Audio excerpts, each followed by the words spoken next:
Hello and welcome to the NextPowerUp review summary of Starcraft 2 Legacy of the Void. This is the third expansion in the series that built upon Wings of Liberty, and it takes a very similar role in terms of campaign gameplay as Heart of the Swarm did, changing things up from the sort of just generic builder base and complete these various objective things to a lot of hero based play. And to be quite frank, Heart of the Swarm was actually really, really awesome. Probably one of my favourite parts of the whole StarCraft franchise. Brood War was pretty good, but Heart of the Swarm really, really, it made it very tough to beat. And overall, I think Legacy of the Void has done really very, very well. I've played StarCraft 2 games for a long, long time. I've taken a very long break simply because there's so many different games out there, and with running reviews it's hard to keep up with the multiplayer scene on StarCraft 2 because it requires a lot of time investment. Now I wouldn't say that it's a negative. I think a lot of people who are interested in Legacy of the Void are either long-time StarCraft players, and if they're new players, I think they understand what to expect. There's plenty of YouTube videos, there's plenty of tournaments going on and coverage. Everybody knows that the multiplayer scene on StarCraft 2 in the arcade, it's quite fun, it's quite varied, and there's tons of custom maps, and it's all relatively awesome, very good for new players, excellent for all types of players in fact. But obviously the PvP scene requires a hell of a lot of just time investment really. You kind of have to play StarCraft 2 for basically hundreds of hours if you want to get anywhere on the multiplayer ladders. The most I ever got to was Platinum League, I think, with a friend, and that was after playing the game for after playing the original titles, Brood War and whatnot, and playing Wings of Liberty for a long time. I came back for Heart of the Swarm, simply because I like StarCraft 2. I like most Blizzard games, and I'm usually quite vocal when I dislike them. So hopefully you'll realise I don't have a vested interest in this. And I do actually like the Legacy of the Void for some very, very good qualities. So obviously pushing the multiplayer aside, yes, it's going to take a very long time to get into the game, and but let's just talk about the campaign and some of the arcadey stuff for now. Obviously, first we'll take a look at the video options. So if we get those up, we can see that this is, well, Blizzard are just good at making video options games, really, aren't they? What we can see here is everything you would expect. It's obviously got full 4K support. If you check out the performance analysis, which is in a link below, and I'll mention that at the end of the review summary, it's actually remarkably a good performer. 295x2 wasn't too stressed on 1080p, it was about 30-something%, which is really very low, considering I was playing the game on full extreme settings. I did knock it down to Ultra, I think, when I was actually playing just for a nice, smooth, permanent 60 FPS minimum. But on Extreme, the performance hit wasn't too bad, particularly on 4K. It was stressed a little bit on 4K, but it never even came close to 100% usage. I think it sat around somewhere like 60 or something. But this game, as it's a strategy game, it is largely bottlenecked by the CPU, and it's high on CPU usage. So these video options are, to be quite frank and brief, awesome. We've got vertical sync, no hidden FPS caps, tons and tons of stuff for people to tweak. So overall, the video option screen is absolutely fantastic, and always will be, because Blizzard just know how to make video option screens.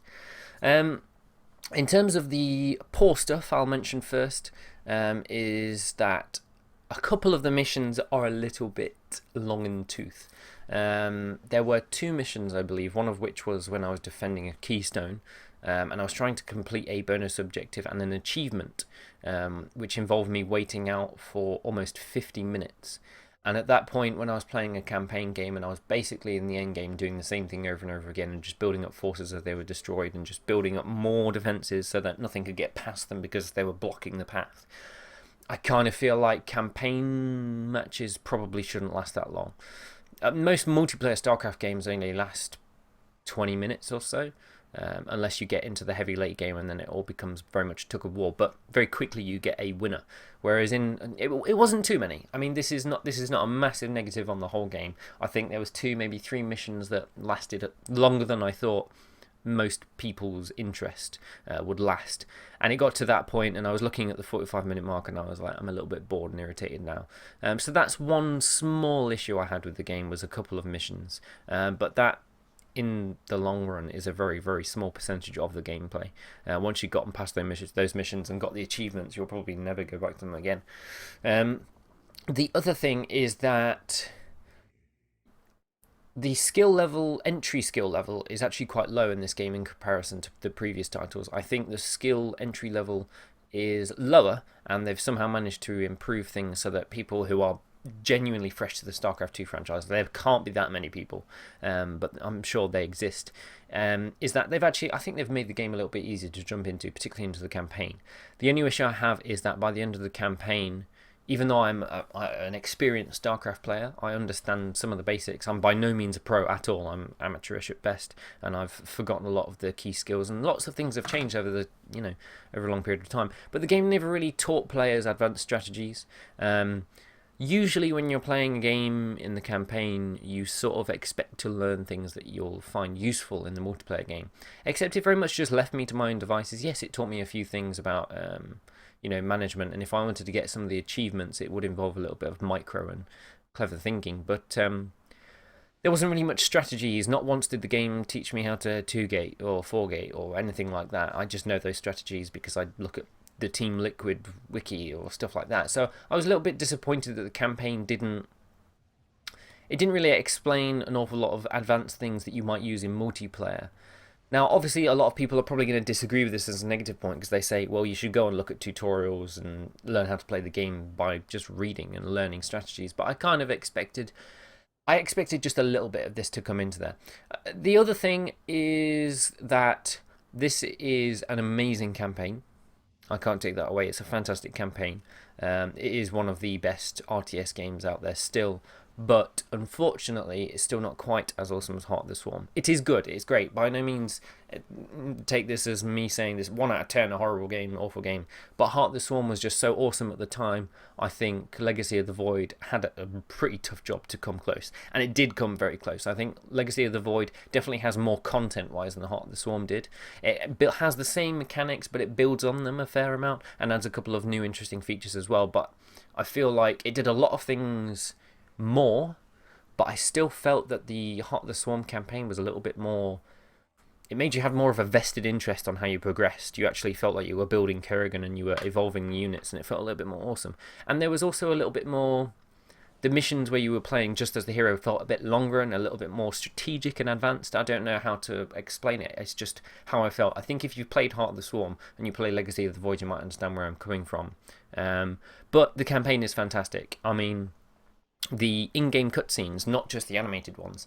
Yes, Blizzard can make animations like pros, but in this game they've actually made a lot of cutscenes with in-game assets, and I think they have been done amazingly. Like, even though this is an RTS game and you expect RTS units in RTS games to be quite low-fi overall, but these assets are fantastic, and the cutscenes that they've managed to pull off they're just awesome. It's some of the best in-game asset cutscene building I've ever seen, and it's fantastic, and I think they should be patted on the back for that, certainly. The other thing is that it has finally brought in a couple, not too many, a couple of new characters, which is quite nice. Obviously, Zeratul takes a little bit of a step back. You play him in the prologue, but then in the main campaign you take on Artanis, who, yes, is a long-standing character, but throughout the campaign you meet a lot of new characters, and you actually build quite a lot on those new characters as well, which I think is actually pretty awesome. While I have a lot of love for the existing characters in the lore of all Blizzard games, I think it's quite important for them to bring in some new characters and stop sort of rehashing some of them, maybe kill a few off, as these things should happen in this kind of story.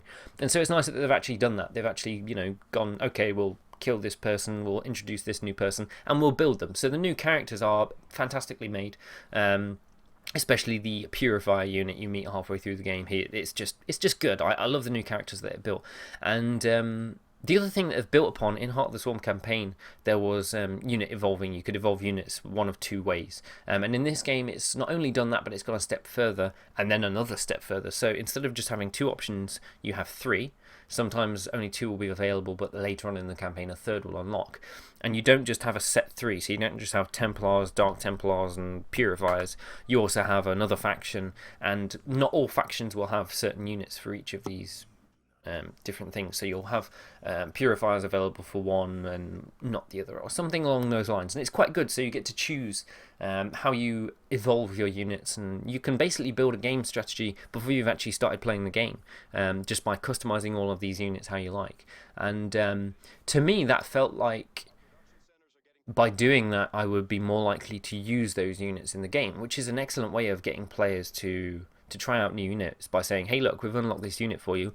You can go ahead and customize it how you please, and you look at it and you go, oh yeah, that sounds awesome, I'm going to do that. And then you go on to use it in the game. So I think that is a very well-made mechanic that is very craftily doing another job, but it's done very, very well. Mission types are obviously massively varied. Obviously, there is a lot of base building in this game, as it is an RTS at its core, so a lot of the missions will have you building bases and just general stuff like that. But there are a lot of hero missions. There is a couple of missions where you've got a select few units that you need to keep alive, or it'll start off as a hero mission, then expand into that. And I mean, remember in the epilogue, you'll be playing the Protoss, and you'll be playing the Terran randomly, and you also have control of Kerrigan in the middle of the map. So it's a lot of variation, which is quite nice. Obviously, there are more RTS style base building maps than there are other types, but there's enough variation in there for you not to get bored. Aside from that, it just looks amazing. I have to say, despite the fact that they haven't really made massive sort of graphical changes since Wings of Liberty, it looks like they've improved a lot of the polygon count and things like that, and assets just look really, really good. So good that they can be used in cutscenes.